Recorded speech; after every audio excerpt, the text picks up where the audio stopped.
always, from the heart of the city, and now on demand 24/7 on the CHFI website. This is the soundtrack to accompany a stroll along a winding path. And I'm Don Jackson, around the world on the internet. Blanche Shoemaker Wagstaff wrote, "All paths lead to you, where'er I stray. You are the evening star at the end of day. All paths lead to you, hilltop or low. You are the white birch in the sun's glow. All paths lead to you, where'er I roam. You are the lark song calling me home." Yesterday's program was the beginning of a journey home that will eventually leave summer behind. Let's begin the trek together with Lovers and Other Strangers from iTunes and CHFI.com. Michael Buble, Lost, and Vanessa Carlton and a Journey of 1,000 Miles. I'm Don Jackson with Lovers and Other Strangers from iTunes and CHFI.com. Our journey actually began much earlier in the year. There's a path that leads to nowhere in a meadow that I know, where an inland river rises and the stream is still and slow. There it wanders under willows and beneath the silver green of the birches' silent shadows where the early violets lean.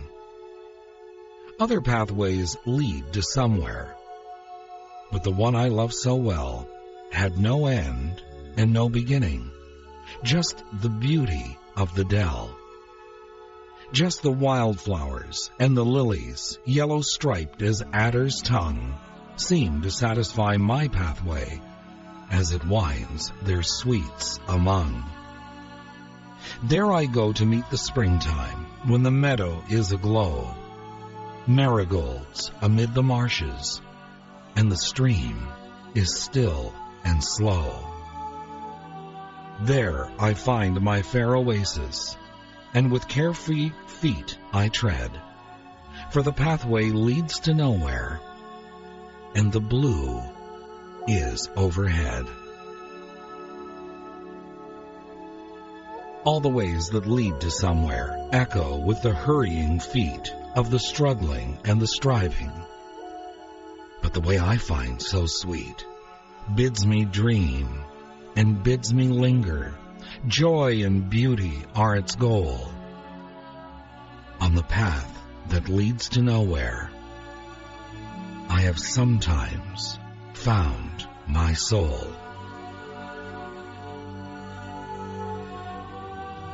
Lovers and Other Strangers from iTunes and CHFI.com.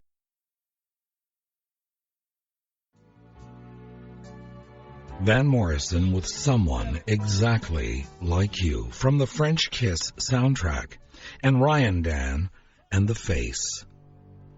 I'm Don Jackson with Lovers and Other Strangers from iTunes and CHFI.com.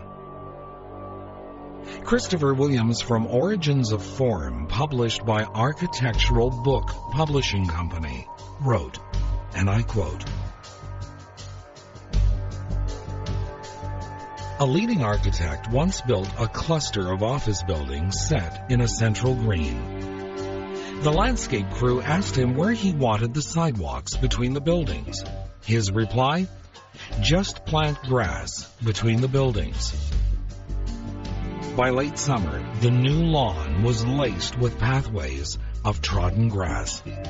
The paths followed the most efficient line between the points of connection, turned in easy curves rather than at right angles, and were sized according to the traffic flow. In the fall, the architect simply paved the pathways. Not only did the paths have a design beauty, but they responded directly to user needs." Unquote. That excerpt from Christopher Williams' book Origins of Form reminded me of a writing by Larry Batson from the Minneapolis St. Paul Star-Tribune. He wrote, "City people just use parts of the city. They cut off a corner and make it theirs.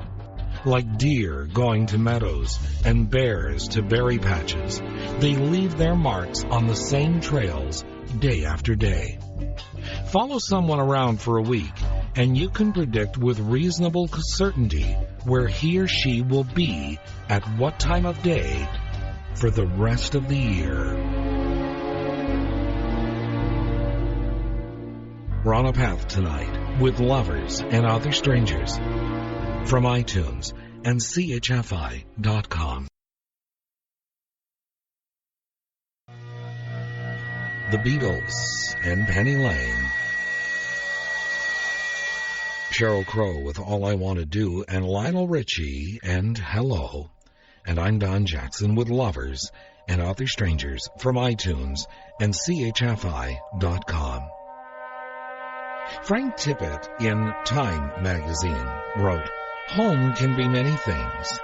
A house, a town, a neighborhood, a state, a country, a room. Home can be wherever one feels at home, and even a scrap of a place can mobilize that homey feeling. Home can also be divided, which is probably essential for a species whose fundamental dilemma can be described as simultaneous needs for mobility and a sense of home. For nomadic herdsmen, an endless path becomes home. It is not quite true that you can't go home again. The deeper truth is that you never leave the part of home that becomes the movable feast of the imaginations." Frank Tippett in Time. Lovers and Other Strangers from iTunes and CHFI.com.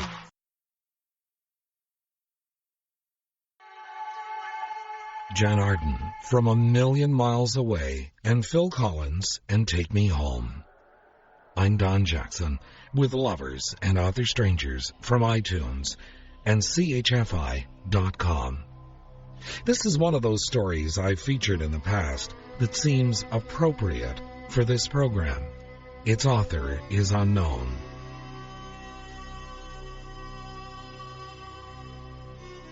A water bearer in India had two large pots, each hung on the end of a pole, which he carried across his neck.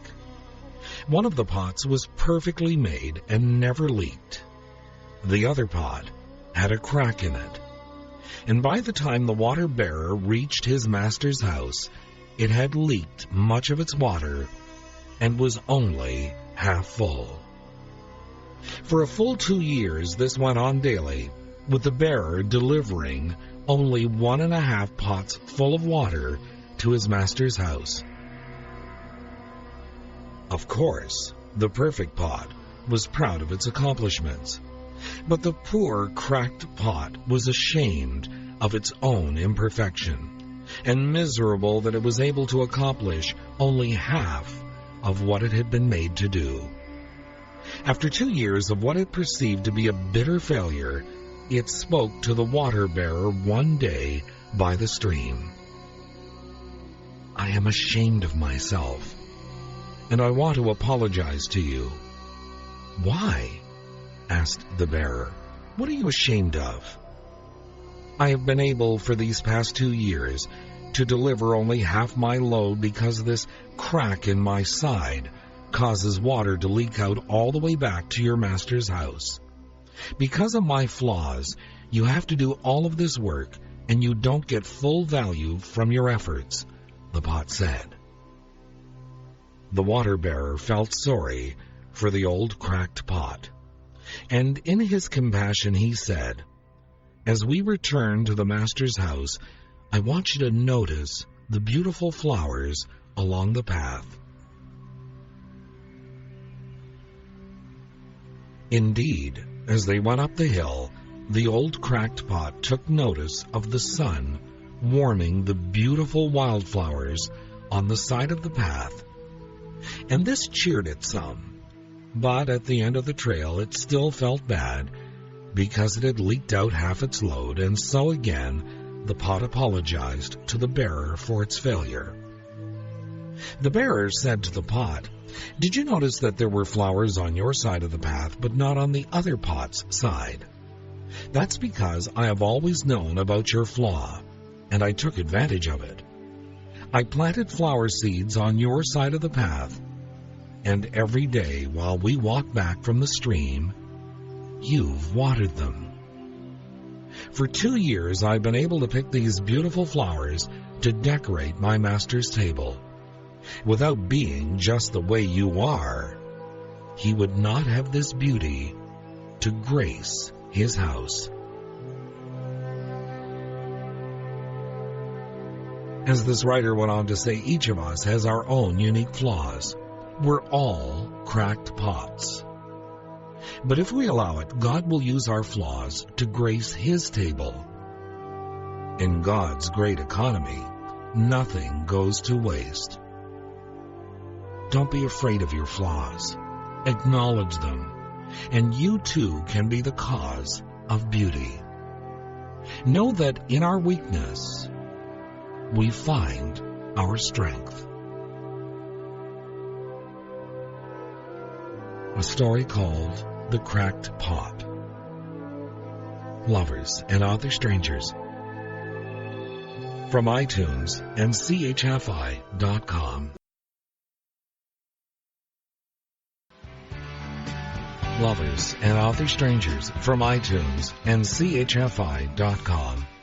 Finally, the Western writer Louis L'Amour in Bendigo Shafter, published by Bantam, wrote, "People don't wear out, they give up.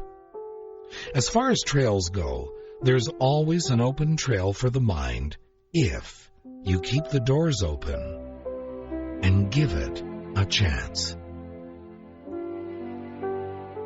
Lovers and Other Strangers from iTunes and CHFI.com.